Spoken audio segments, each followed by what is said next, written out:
ನಮಸ್ತೆ ಸ್ನೇಹಿತರೆ, ನಾನು ನಿಮ್ಮ ಗೀತಾರಶ್ಮಿ. ಮರದಿಂದ ಕೆಳಬಿದ್ದ ಹೂವು ಮತ್ತೆ ಅರಳುವುದಿಲ್ಲ.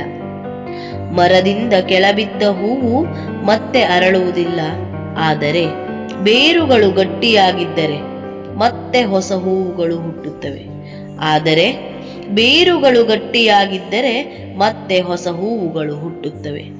ಹಾಗೆಯೇ ನಮ್ಮ ಜೀವನದಲ್ಲಿ ಈವರೆಗೆ ಏನನ್ನು ಕಳೆದುಕೊಂಡಿದ್ದೇವೆ ಎಂಬುದಕ್ಕಿಂತ ಇನ್ನು ಜೀವನದಲ್ಲಿ ಎಷ್ಟೊಂದು ಬೆಳೆಯಬೇಕಿದೆ ಎಂಬುದು ಮುಖ್ಯ. ನಮ್ಮ ಜೀವನದಲ್ಲಿ ಈವರೆಗೆ ಏನನ್ನು ಕಳೆದುಕೊಂಡಿದ್ದೇವೆ ಎಂಬುದಕ್ಕಿಂತ ಇನ್ನೂ ಜೀವನದಲ್ಲಿ ಎಷ್ಟೊಂದು ಬೆಳೆಯಬೇಕಿದೆ ಎಂಬುದೇ ಮುಖ್ಯ.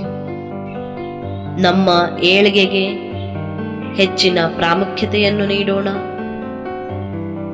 ಈ ದಿನವನ್ನು ಶುಭವಾಗಿಸಿಕೊಳ್ಳೋಣ. ಧನ್ಯವಾದಗಳೊಂದಿಗೆ ಶುಭ ದಿನ.